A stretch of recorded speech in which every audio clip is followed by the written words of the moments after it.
the fantasy. I saw John Wick 2. No spoilers. Tomorrow is Friday, and I'm watching John Wick 2 and then Logan. I'm going to watch them back to back. Did you enjoy John Wick 2? Compared to 1, and it might just be my foggy memory, but I really felt like in 1, everything seemed realistic for a guy with near superhero level skills. In this one, I think I liked 1 more. Now, it might just be in my head, but I felt like some of the fight scenes, like one guy would get an upper hand and the other guy would get an upper hand in what I felt like was an unrealistic way. And try not to spoil anything. I felt like it was heavily sponsored by Glock, right? So they're like, oh, I know you're fond of the German wares, but check out these Austrian ones. He's got like a Glock 34. At one point later, someone offers him a 1911 and he's like, oh, 7 rounds? Really? That's it? And you're like, he's totally like pimping Glock as he uses something else, a Kimber. And, but I felt like the amazing thing about John Wick 1 was how the gun fu was so good. In this one, sure, Keanu Reeves is like a legit good operator, like the way he does his reloads, and he doesn't have infinite bullets. But I also felt like they stretched into near Matrix-like luck and such. I'm okay with that. Okay, well, you might. As long as he's reloading, I like that he's reloading, and I like that it's proper weapon techniques and control. Like those are the things that just immediately, this isn't what movies normally look like. A spoiler, but in one part he uses a shotgun, and it's really neat. First of all, he reloads very well, much better than I could, and he's got a lot of opponents, so that's where shotguns kind of fall down. Like they rarely have more than 8 rounds. And he's just managing it, like pop, reload, pop. Is he loading? Is he ever reaching over and throwing a shell in and then closing the chamber and firing? Like, is he have a shell in his hand? Like, is he doing that maneuver? Is he reaching over, putting it in, and then pushing the thing shut and then firing? I hope this sort of thing isn't a spoiler. He takes the shotgun from a person that he kills, and the guy that he kills has a belt filled with like fast reload things, like you might use at a triple thing.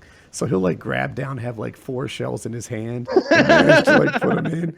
And so he just happened upon a speed shooter and was like, "Thank God I killed this guy first." Well, speed shooters I don't need to do that, but like a triple gun shooter will have like 18 targets out there, so they have to like shoot their first 8. Now they're out, and there's the belts that they carry, they hold shotguns, I think 4 at a time, and they put them, they like arrange them in there so they can grab a handful and like load it. Like I don't even know how they do it. Like it like takes like cheerleader dexterity with the baton to like get them all in there. And Keanu Reeves definitely figured out how to load a shotgun as well as a man can. It's pretty cool to see him do it. And it's like, I like that he didn't always load 8. Sometimes he'd just get like 2 in there, take care of 2 real quick, and then I don't know, he might have like a guy's arm trapped, quick, get another round in and shoot him. And the shotgun gung fu might have been my favorite part.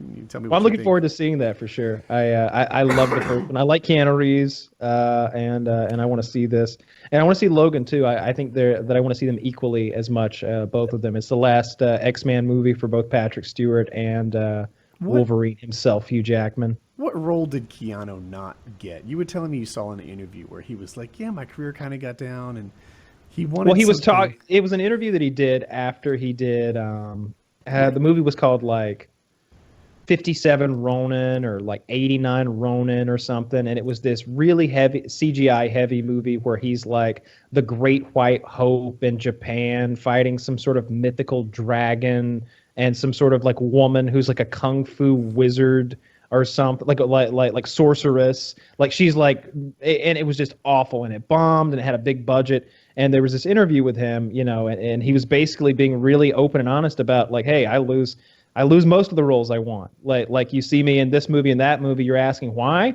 Because I didn't get that Matt Damon movie. I didn't get that Ben Affleck role. Like they took that, they did this, they did that. I was left with fucking kung fu CGI dragons, and like at that point he was really on a slide with his career. Do you remember the movie? You mentioned it one time. Like he's like, I really wanted to be. It might have been Jason Bourne.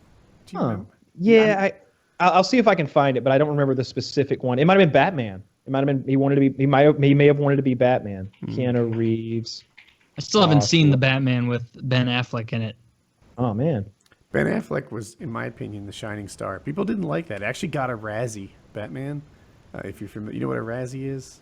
Like for the worst movie? Yeah, they come out around the same time as the Oscars, and they'll have like worst movie, worst actor, worst supporting actress, whatever. I didn't think it was that bad. Right? I thought The movie? Yeah. Now, I haven't seen all of it. I thought Suicide Squad lived up to the bad hype. But, Yeah, that was bad. But I didn't even watch it.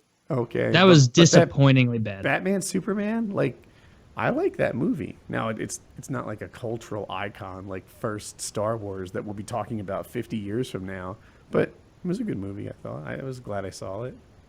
Enjoyed it. Yeah, I mean, I only watch movies from what you guys recommend on here. Like, if you guys are recommending, Oh, it's you're very like you cultured. guys talk so much shit on Suicide Squad. No, you guys talk so much shit on Suicide Squad. I'm like, I shouldn't even watch it. I don't even want to waste my time. But Yeah, it's not worth your time. Not at all. Don't watch it. Here's a movie you should watch: Arrival with Amy Adams and fucking Hawkeye. Have you seen? Has anyone seen Arrival? I haven't seen that the yet. Alien movie. Not giving anything away here. Aliens come to Earth. We need to find a way to speak to these aliens, and Amy Adams is the woman for the job. She's this linguistic expert, and and they try to get to the bottom of this thing. She goes and her job is to communicate with whoever has landed in these spaceships on Earth. It's very good. I cried a little. Where do you put it among like other space? Or are they out in space ever? Or is it just you're on Earth? Okay, never mind. On Earth, we are the ones being visited, and it sort of shows in our modern world with the sort of geopolitical climate as it is what happens, because 12 of these craft land all around the world, and so various countries at each 12 sites, there's each country's best and brightest there trying to make heads or tails of this, so the Russians are trying, they're speaking to aliens, trying to learn their language or teach them ours, and try to find some common language, really, is what's going on constantly. And so the Australians have one, the Chinese have one, we have one as the United States. They're sprinkled all over the globe, and everyone they have this like live feed center, like a mission control and command, where they have a big screen, and like there's Australia's team, we can get direct input from them in video chat, and there's Russia, and everybody's communicating and sharing this information and trying to figure this thing out. And it's got a really cool ending. The way they handle the aliens and what they look like and why they're here, I loved it all. I liked it a lot. Was it like don't say if it's anything if this spoils it, but is it like the aliens sent a message that like by accident that we intercepted and now we're trying to decode, or is it like the aliens just being shitty and like gave us a puzzle? They arrive in person. Yeah, the aliens have come here. Oh. They're here, and they want to talk, or at least maybe they do, because they didn't immediately start blowing us up, right? They just land and park, and so we kind of walk up to see, hey. Did they finally did they finally decode it and realize that it said like how to serve man, like that old like Twilight Zone episode? Does everybody know that episode of the Twilight Zone? I saw The Simpsons before Twilight. I've never seen that Twilight, but it's how to serve man, as in how to serve duck, how to serve chicken. Yeah. Yeah, and so the whole thing is the aliens come and they're super, super friendly to all the humans, and they're trying to decipher it, and they're like, oh, they just want to serve mankind. And then they find out, they're like, oh, it's a cookbook in that like 1965 shock overacting. It's made out of people! That's pretty good, actually. I wish I didn't know the spoiler. Don't you notice that in old movies? Like, I don't know what the date would be, but like it took people decades to figure out how to not overact, how to not like get way too like because the vaudeville people were clearly like having to open their eyes real big and be like showing like, I'm surprised because you can't hear me, so you got to garner that. And it seems like they kept that for a while, and they didn't quite figure out good acting for a bit. Well, talkies took over and killed the silent pictures, obviously, and you lost a lot of that like physical humor, like you saw it as somebody like Chaplin, who was a genius. I don't know if you've ever seen the movie Chaplin.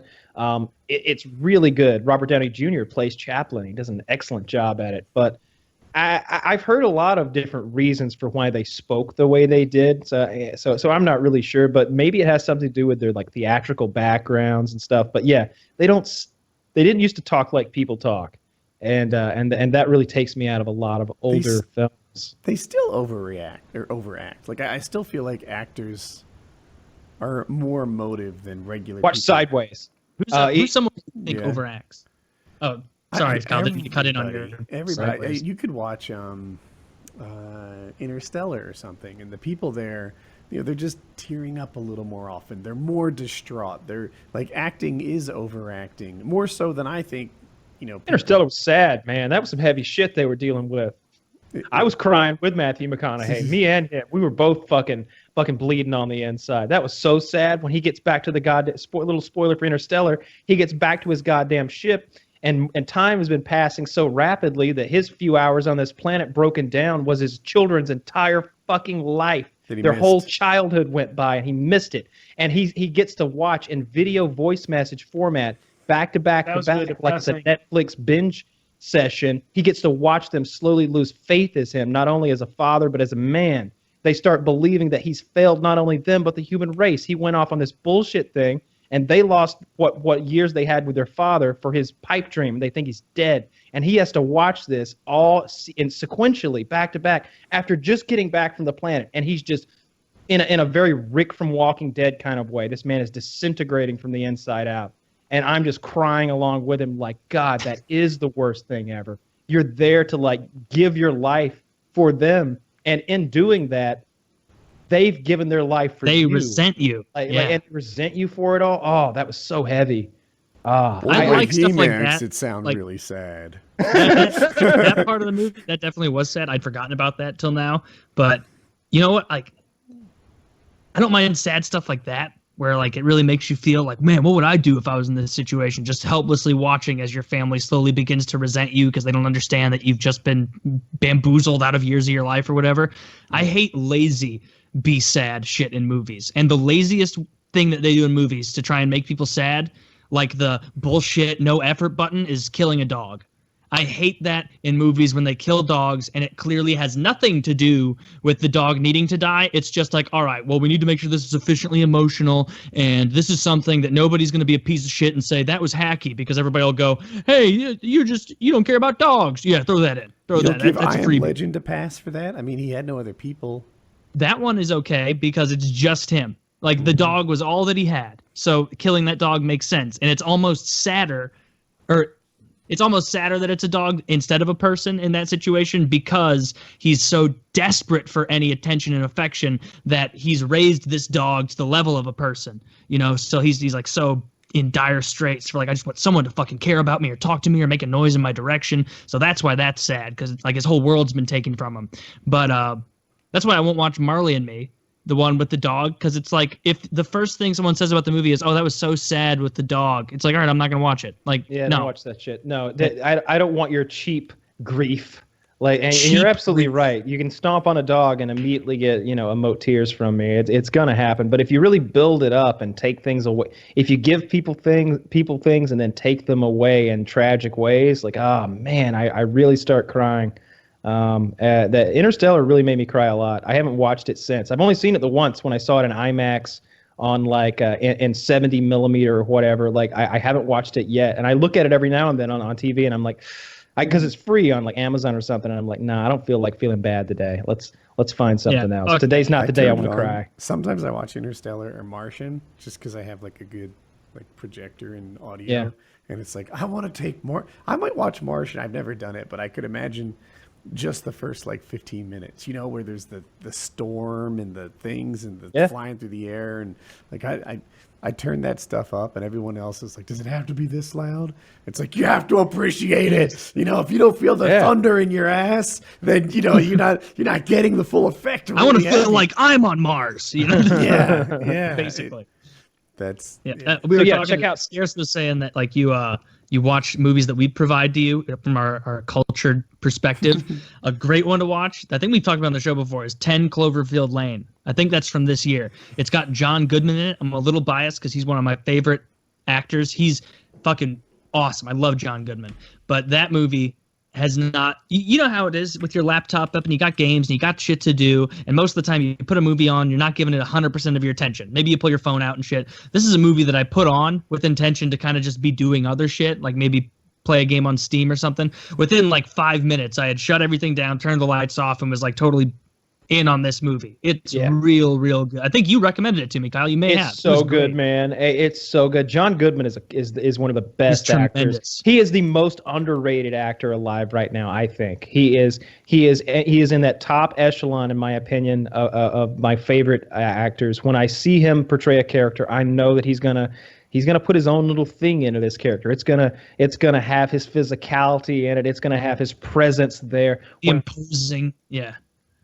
When his hands start shaking in that movie, and you realize, whoa, this guy's a little on edge here. And he's a big, powerful man. You're like, let's keep him calm. Like how you almost want, if you were there, you imagine yourself kind of putting a hand on his shoulder, like, oh, easy, big fella. like let's take it down a couple notches. Like we don't. Yeah. But it's the other way. Things keep escalating, and there's another person there too, right? So a couple more.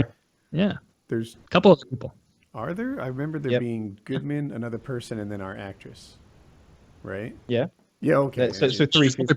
Well, to me, it's another person aside from the two main. But anyway, so she's like trying to figure out this dynamic and turning to like, hey, is he crazy? Where are we on this thing? And but the other person's not feeling comfortable. There's a whole trust thing. It's a pretty neat relationship between the main actors. I like it a lot.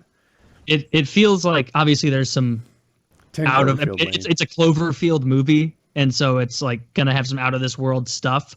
But for the most part, it was real good. I don't think Woody has seen the first Cloverfield, or perhaps he doesn't draw the correlation between the two.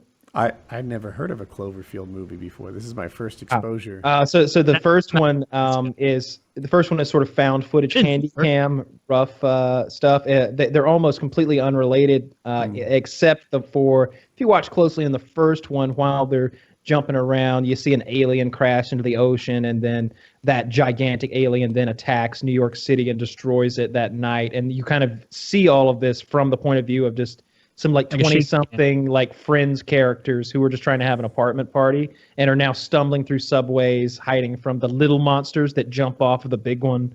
And I don't know what the official correlation is of the Cloverfield universe, if that is what it is. There is a third movie in the works that's going to be something completely different, but they all seem to be somewhat related to one another, or at least in the same sort of kooky universe.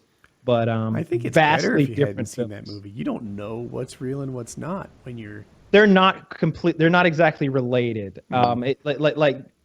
Maybe the fact that I mentioned that there's a giant monster might draw you to believe that there's a lot that these films are very similar, but they couldn't be more different. They're very different. You know, this monster that there is.